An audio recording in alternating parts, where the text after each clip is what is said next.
Under any condition, be an intervention in Cuba by United States Armed Forces.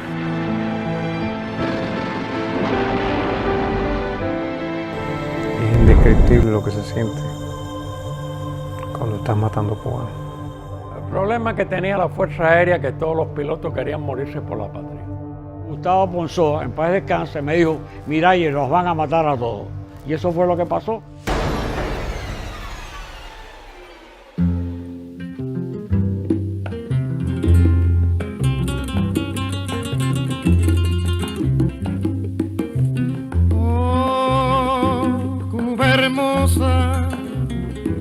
Primorosa, porque sufres hoy tanto quebranto. Oh, patria mía, ¿quién diría que tu cielo azul nublara el llanto?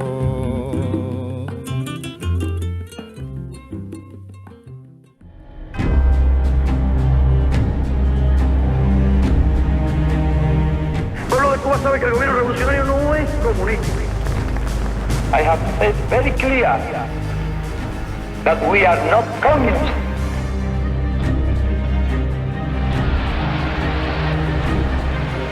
United we go.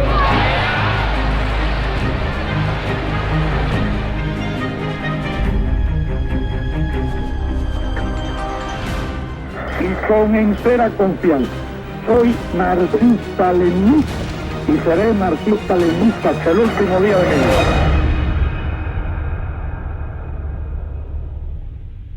Ya sabíamos en Cuba de que había algo fomentándoselo como la brigada y una invasión y un campamento.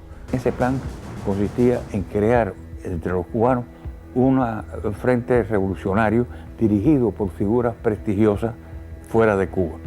Un entrenamiento a muchachos jóvenes que vendrían de Cuba para regresar a Cuba como team de infiltración, que era la idea original. El tercero era crear entonces fortalecer el movimiento clandestino en Cuba, y el cuarto punto era la constitución de una emisora que transmitiese hacia Cuba, que fue el origen de Radio Swan. Mi madre acababa de llegar de Cuba, no la habían dejado salir y yo no le había dicho que me iba. Y cuando le dije que me iba, cada vez que lo recuerdo, pues es bien duro, ¿no? Salimos un grupo a medianoche hacia una destinación, un lugar desconocido en aquel momento, que fue después resultado en Yusepa, en la isla de Yusepa. Allí nos encontramos a un grupo de muchachos jóvenes, personas con gran ideal, estudiantes, la mayor parte de ellos.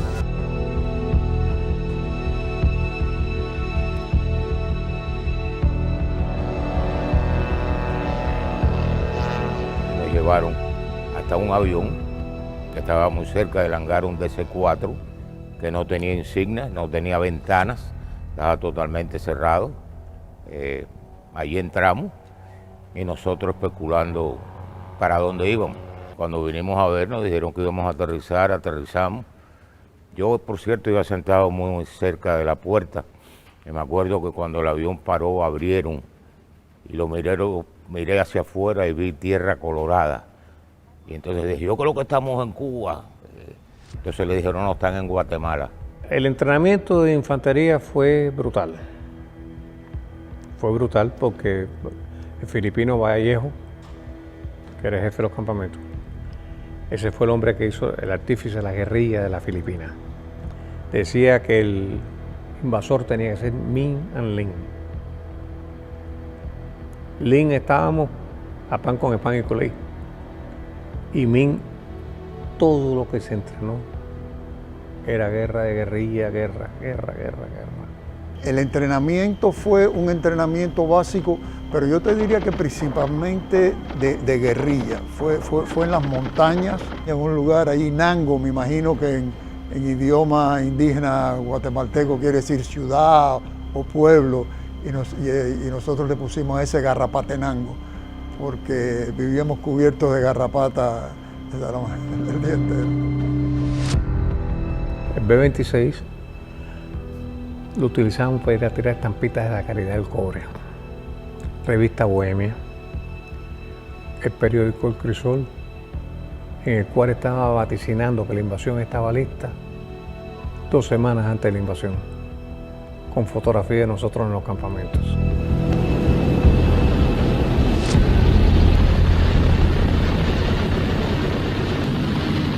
Teníamos 16. Habíamos pedido mejores aviones, más modernos, y no nos los dieron. El presidente dijo que de eso nada, que eran demasiados aviones, a pesar que era el plan que ya se había aprobado. Volamos a Cuba y llegamos Rojas y yo solitos a Cuba, que encendieron el cielo que parecía un arbolito de Navidad. Y nos dijeron que íbamos a tener cobertura aérea. Pero nos dieron a nosotros las instrucciones en hora de Nicaragua y a la gente de hora de Eastern Standard Time, 1 hora de diferencia. Habían volado antes que llegáramos nosotros. What happened to that? I think there were 3 planes. Yeah. And they flew air cover for an hour. Yeah. And they were supposed to give air cover to the B-26s that were coming in. Yeah. And unfortunately, between all of them, they got the hours mixed up.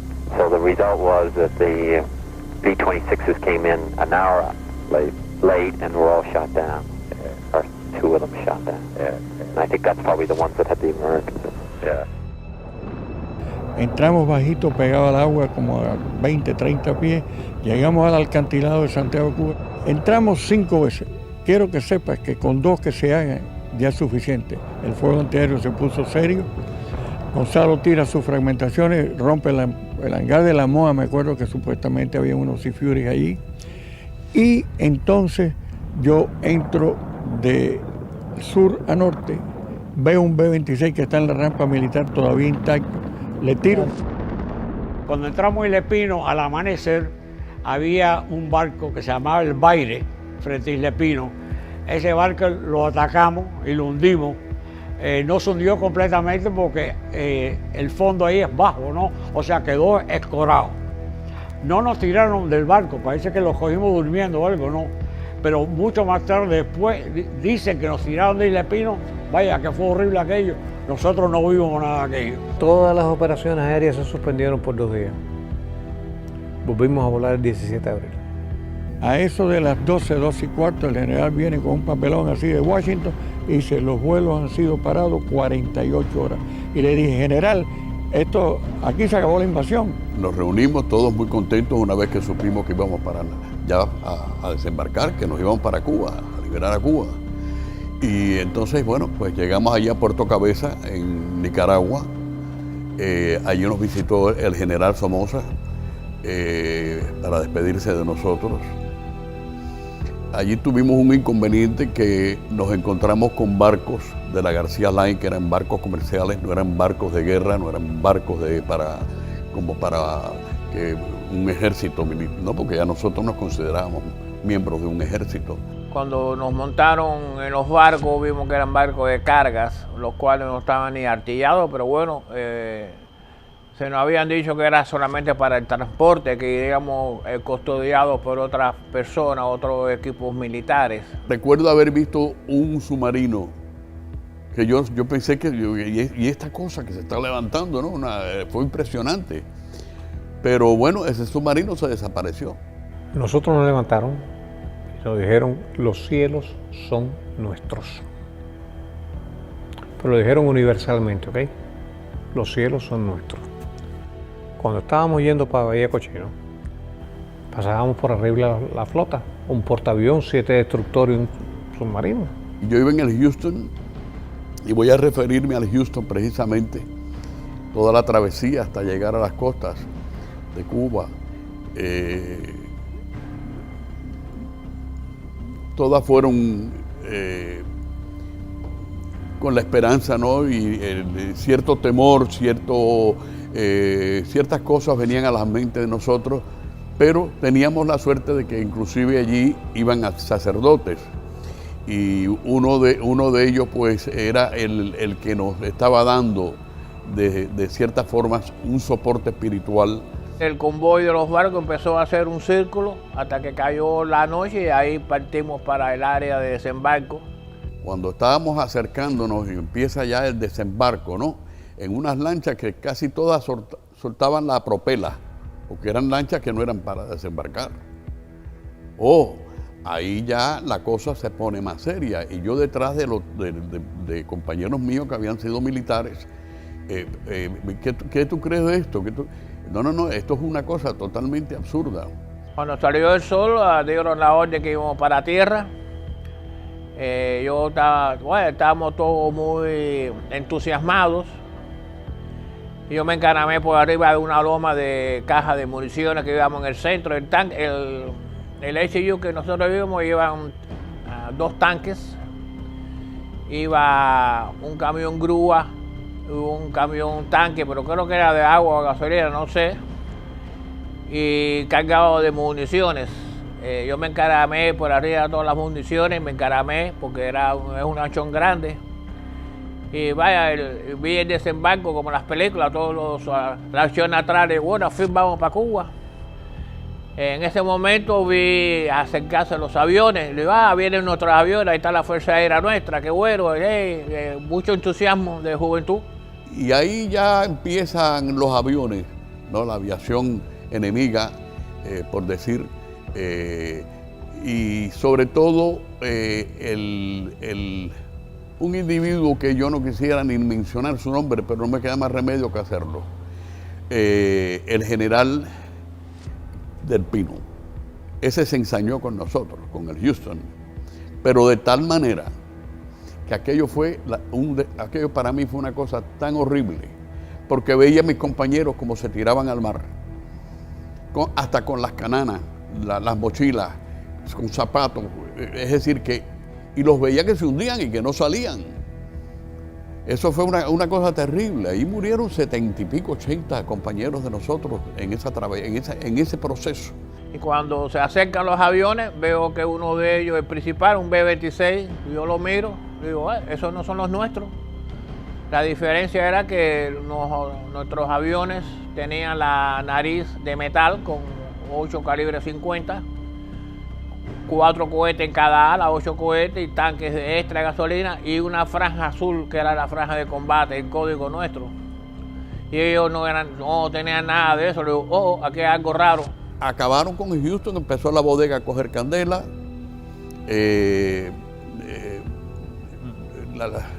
Lo que recibíamos eran masivamente, ¿no? La forma en que sobre todo que en aquel entonces no sabíamos quién era, por supuesto, pero yo decía, qué degenerado, qué sinvergüenza, se escondía en el sol, y lógicamente nosotros cuando sentíamos, pero no veíamos, porque el sol no te deja ver el metal, ¿no? Es decir, que no había manera de ver por dónde venía el avión. Los cuales las lanchas no podían acercarse a tierra y nos soltaron lejos allá atrás. A mí me daba el agua al cuello cuando yo me tiré al agua. Los tanques por poco se hunden, pero bueno, estaban preparados, supongo yo, que para seguir adelante. Un compañero de nosotros, un señor más mayor, que era más bajito, tuvimos que sacarlo porque se fue para abajo y no daba pie. Hasta que llegamos a coger el pie, ahí seguimos hasta la playa. Y vi también aviones B-26, vi aviones que después supe que eran aviones donde iban paracaidistas, que se tiraron allá en el central, en Playa Larga. Nosotros se supone que saltáramos casi de noche, que saltáramos antes de que nuestros compañeros desembarcaran. Íbamos a bloquear, el grupo mío iba a bloquear una de las carreteras que va hacia Pálpite y hacia Playa Larga, que hubiera impedido que por esa carretera avanzaran las fuerzas las fuerzas de Castro. Y cuando estuvimos cerca de 4 horas sentados en la pista sin salir, y cuando llegamos a Cuba, ya las carreteras, o sea, vimos allá el desembarco, ya el desembarco estuvo hecho y la carretera estaba cubierta, donde se suponía que nosotros saltáramos antes de que llegara nadie ahí, la carretera estaba cubierta de soldados de Castro. Cuando yo llegué a la orilla, déjenme decirle, nadando, por fin, ya el doctor René de la Mar lo habían podido sacar en unas balsas y en un barquito de esos chiquitos. Y bueno, pero yo tuve que tirarme al mar con una, ¿cómo se llama? Un salvavidas del barco. Salvavidas chiquito, no era una cosa del otro mundo, pero me ayudó. El problema era que había una cantidad de tiburones tan grande en esa área que no sé cuántos compañeros de nosotros murieron ahogados o comidos por los tiburones. Nos llenamos de petróleo, porque decían que el tiburón, eso se corrió allí. No, échese el aceite, ¿no? Que el tiburón le huya al aceite. Yo cuando llegué era un negrito.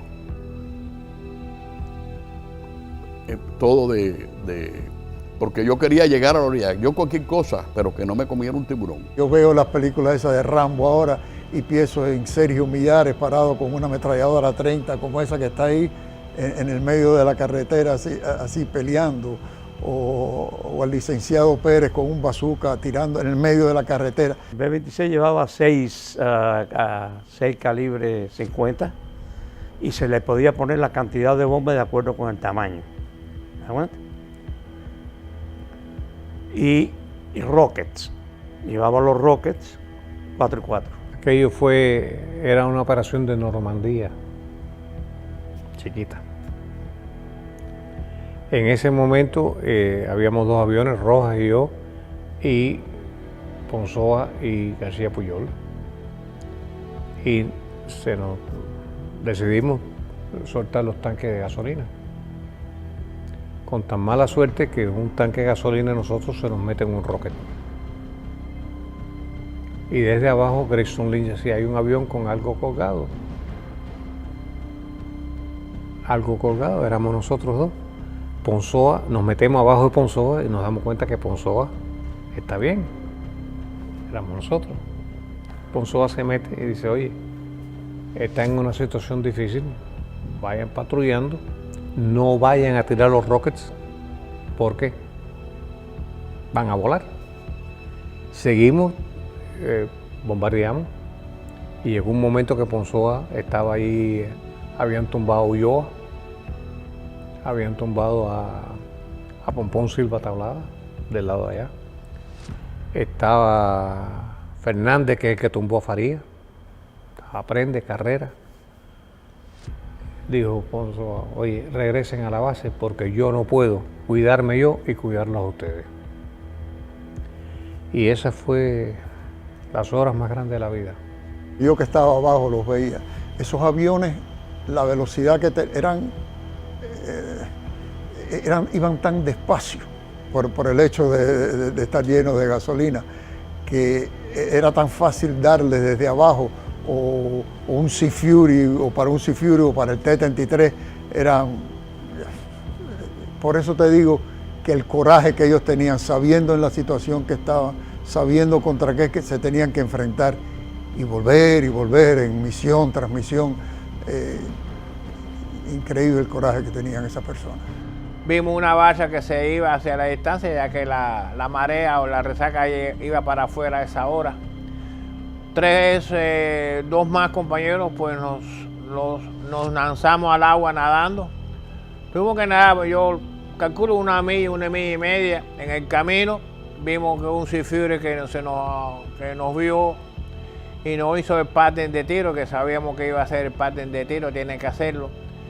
Y nos esparcimos para no ofrecerle blanco, estábamos 3 nadando sin embarcación y sin armas. Nos dio 2 pases de bala, el Sea Fury lleva a calibre 20 milímetros, no es ametralladora, es un cañón lo que llevan ellos. Nos dio 2 pases de bala, el cual, claro, yo en mi caso y mis compañeros se supone que hayamos sumergido A mí me quedaba él solo a la derecha mía, yo veía las balas cuando ya caían y ya venían sin fuerza. Cuando pasaban por mi lado, yo salía, sacaba mi cabecita y entonces volvimos a ver el Sea Fury. Se fueron porque ya estaba cayendo la tarde y en aquel tiempo los aviones de Fidel, que eran de Batista, no podían volar a oscuras para aterrizar, tanto los T-33 y el Sea Fury. Después nos pasó un T-33, pero bueno, ese fue rápido y se fue también. Y llegamos a la base un pocos minutos después, llegó uno de mis compañeros, el otro muchacho, Julio Acosta, nunca llegó. Yo no lo vi físicamente que se murió porque el mar estaba un poco picado y las cabecitas no se ven de aquí a 2 o 3 metros de distancia prácticamente, así que no lo vimos más nunca. Sale una misión que iba, creo que Eduardo Ferrer, y el padre Cavero quería ir. Ferrer no lo quería dejar montar. Pero padre, ¿cómo usted dice? Entonces, ¿qué se le ocurre a Ferrer? Dice, bueno, yo la única manera que lo dejo que usted venga conmigo, si usted está dispuesto a usar un rifle y venir. Y el cura le dijo, dame el rifle, y el cura se metió con su rifle. Aquello fue una matazón. Nosotros tuvimos 67 muertos en combate. La brigada en total son 106 muertos, pero están en entrenamiento, en la rastra, 67 en combate. Allí murieron más de 5.000 cubanos. La carretera de la muerte, fue increíble esa carretera. Que venía ese girón. Se tiró napalm, se tiraron cohetes y bombas. Y hay fotografías de esas guaguas ardiendo y la gente tirada.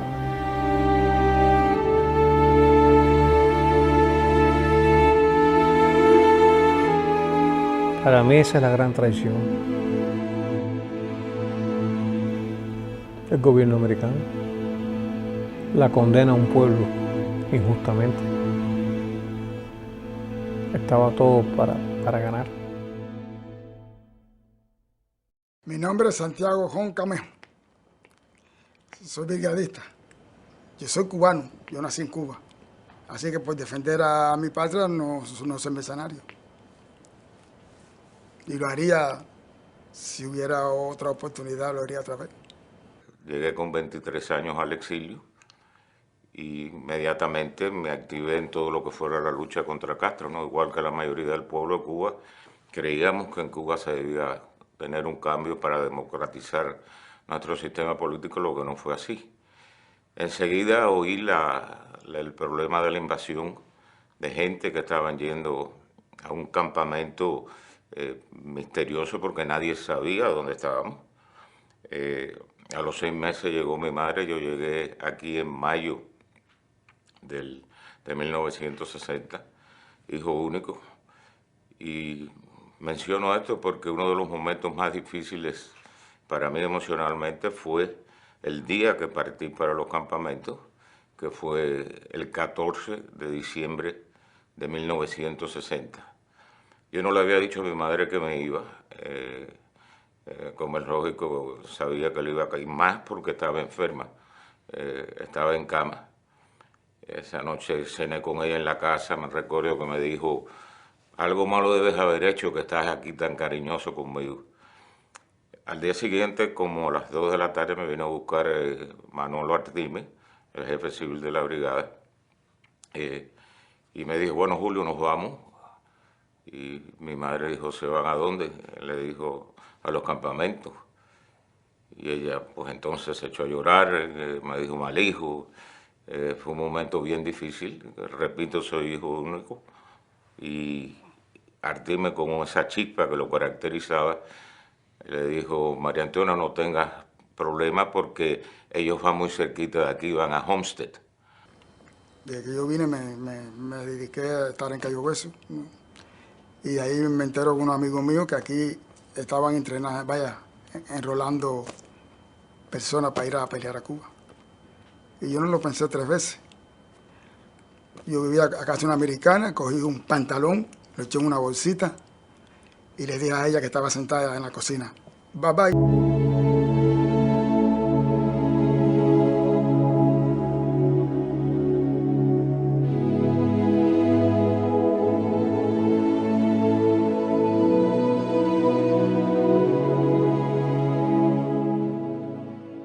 Jamás yo pensé que me iban a traicionar, que me iban a vender como un perro callejero, que me iban a abandonar. ¿Cómo es posible que tú puedas entrenar a una persona, armarlo hasta los dientes, enseñarle lo que tiene que hacer, transportarlo, lanzarlo y después abandonarlo?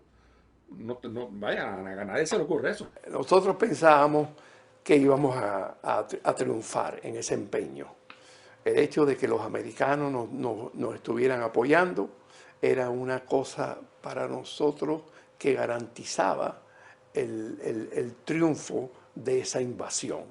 Los americanos nos estaban entrenando, los americanos nos estaban armando, los americanos planearon todo. Nosotros éramos unos niños inocentes que creíamos ciegamente en los americanos. Yo llegué ya en la fase que estábamos construyendo el campamento de la brigada. En las lomas a 6.000 pies de altura. El correr te dejaba seca la garganta como si tuviera una llama de candela. La comida muy mala. Agua, un café aguado por la mañana. A la hora de almuerzo pan, spam y Kool-Aid. Y por la noche Kool-Aid, pan y spam. Como llovía, el agua le caía el pan blanco y se formó una baba. Entonces los muchachos que no habían experimentado la vida militar lo botaban y los que sabíamos la vida militar lo cogíamos y no lo comíamos. En el Kool-Aid le habían puesto un aditivo para evitar la actividad sexual, que al cabo del mes no sirvió para nada. Desayuno el domingo, si el domingo nos daban huevo en polvo. Nos levantábamos, vida militar 5:30, correr Roma arriba, Roma abajo, ejercicio. Después íbamos a dar clases de infantería, orden cerrado, formaciones de combate, explosivos, demolición, por la tarde igual. Historia de los campamentos, cómicas hay muchas. Cómicas hay muchas. Tiene a Fausto Gómez, que el padre era el dueño de la maderera Come Cuba. Un tipo simpaticísimo que no decía una verdad. Le trajeron un C-46 nuevo y cuando llegó decidió bendecirlo. Él era santero y decidió bendecirlo. Y llegó el padre Cabero, pues nosotros teníamos 4 sacerdotes católicos ahí. Eran 3 jesuitas, uno que era Escolapio y la Marina tenía otro. O sea que nunca nos faltó a nosotros la Virgen de la Caridad, siempre estaba ahí. Y Felo Bemba, el cura va a bendecirle, no, quieto cura, tranquilo, yo lo voy a bendecir porque el bravo mío es más bravo que el bravo tuyo. Y con la misma cogió una gallina, le arrancó la cabeza a la gallina y hola, y unos polvitos aquellos. Y el padre lo que gritaba, fariseo, marcatólico, fariseo, y nosotros muertos de risa, ¿no? Bueno, resulta que el avión Felo hizo varias misiones a Cuba y regresaba sin un agujero, en blanco. En blanco. Y ya la gente, oye, vamos a ver si me bendice el avión. Me recuerdo que esto es muy importante, una de las cosas importantes. Cuando uno de los entrenadores de la CIA habla conmigo, yo le hago la pregunta de que si la aviación de Fidel, y él se molesta conmigo. Y me dice, ¿cuántas veces les voy a decir a ustedes que la aviación de Fidel no va a estar en el aire? El cielo va a ser de ustedes. No hagan más esa pregunta. Yo digo, bueno. Nosotros nos lanzaron en San Blas. San Blas era un caserío pequeño y no se me olvida que cuando ya íbamos cayendo, llegando a tierra, venía un miliciano que venía caminando de lo más campante y digo, este tipo no tiene miedo y demás. Bueno, resulta que cuando lo cogieron prisionero, resulta que decía que era cocinero, ¿no? Y bueno, no sé qué cosa le habrá pasado, no hubo, porque nosotros realmente podemos decir que yo no conozco de maltrato a los prisioneros. Y sí muy interesante el hecho de que muchos que estaban ahí trabajando, porque eso se estaba convirtiendo en un centro turístico, se quisieron unir a nosotros. Primero vienen unos aviones que eran los aviones con nuestros paracaidistas que pasan por arriba de nosotros y entonces se tiran los paracaidistas. Entonces viene otro grupo de avión un poquito más tarde, nosotros saludando los aviones pensando que eran nuestros aviones, que los esperábamos. Y resulta que eran los 4 aviones que le quedaban al ejército rebelde, a la aviación rebelde. Y esos aviones empezaron a bombardear nuestros barcos y hundieron 2 de nuestros barcos inmediatamente. Y entonces la orden que vino de Washington fue que los barcos restantes viraran y más nunca volvieron. Cuando me toca desembarcar a mí, es cuando vemos por primera vez la aviación. La aviación nos ataca. Yo, como dije anteriormente, pesaba 96 libras cuando llegué a Nicaragua, no sé cuánto pesaría en esa época. Y yo llevaba como 70 libras de peso arriba. Porque yo era observador avanzado, o sea, mi función era transmitir en donde estaba el enemigo a la compañía de morteros. El radio PRC-10 que yo llevaba arriba pesaba como 60 libras, más las granadas, la pistola, la ametralladora, todo lo que yo llevaba. Vaya, pesaba más que lo que yo pesaba. No coge el avión, me tengo que tirar al agua, como los muñequitos, salí caminando así por abajo del agua. Llegamos, y entonces tú no podías creer, decía, ¿pero cómo pueden ser aviones? Y eran aviones de ellos. Preparando para ir para Santa Clara, para empezar a operar, me sorprende la invasión porque nunca nos avisaron de ella. Fue un gran error de los americanos no haber hecho eso porque había suficientes explosivos en Cuba y armamento que nosotros podíamos haber roto carreteras, tumbar puentes y por lo menos obstaculizar la entrada de tropas de Castro hacia el área de Girón. Sin embargo, nos avisaron prácticamente después que había ocurrido la invasión y Castro muy inteligentemente desplegó un efectivo antiterrorista enorme contra todos nosotros. Revisaban casa por casa, manzana por manzana, y aquel hombre que no estuviera asignado a una unidad militar, aunque no hubiera hecho absolutamente nada, se lo llevaran preso. Hubieron campos de pelota que tenían cercas altas con más de 100.000 personas presas ahí. El Teatro Blanquita, hoy Carlos Marx, tenía más de 5.000 personas y con eso realmente desarticularon lo que era en realidad y que era muy efectiva la resistencia interna.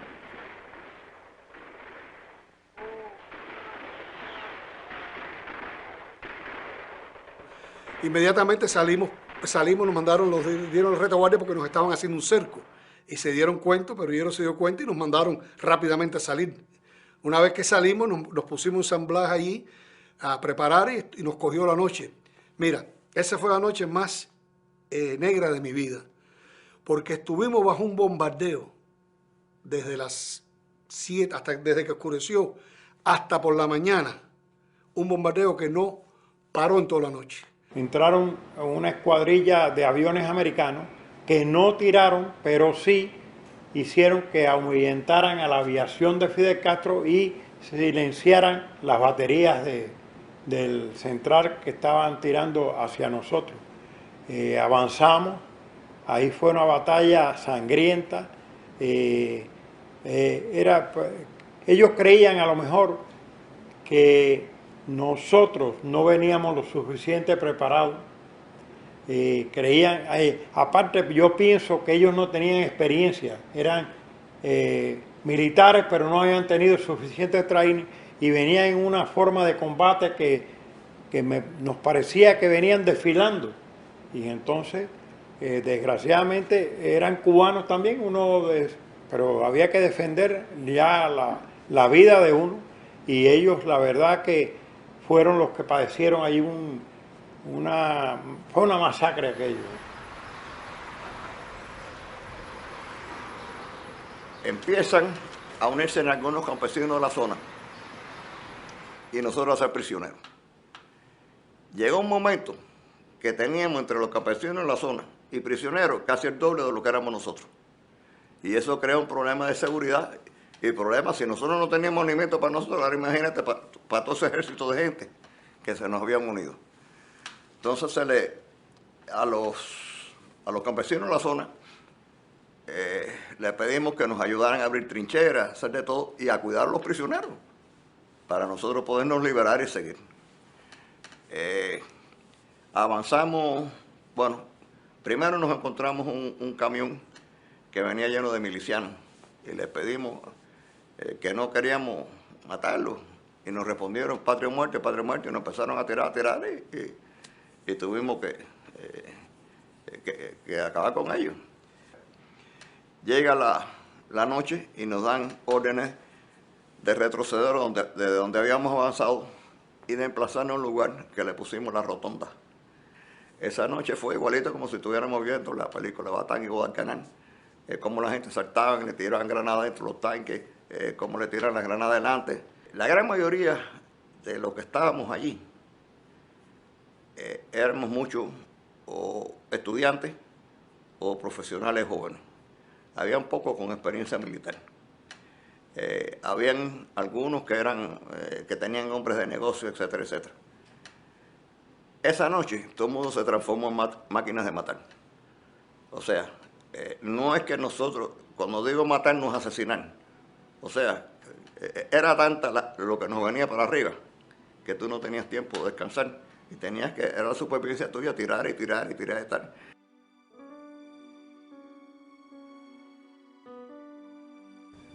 El lunes por la mañana ya nos dimos cuenta que aquello no ha funcionado.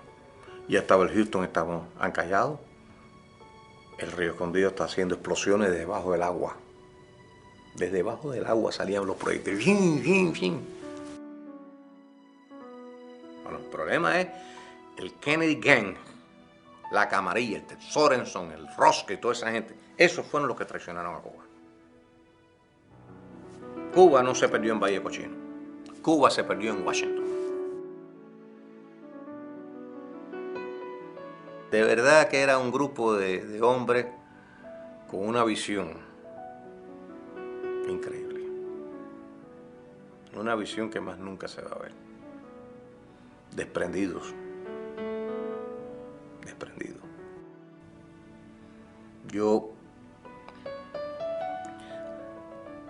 el momento más grande de mi vida fue la invasión. Tan grande como mi matrimonio, que llevo 50 años casado con la misma mujer y mis hijos. Esos son los momentos cumbre de mi vida de la invasión.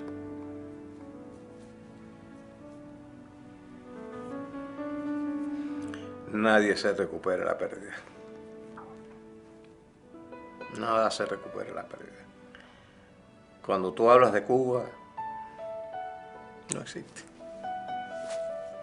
Aquí lo tenemos lo mismo que teníamos en Cuba, porque de Cuba, de La Habana a Miami, era como ir de La Habana a Marianao, o de Miami para Hialeah. Pero falta algo, ese olor al mar, ese azúcar, esa vida, esa sonrisa, esa apertura del cubano, que aquí la tenemos, pero no tanto. Esa cubanía. Más nunca. Más nunca.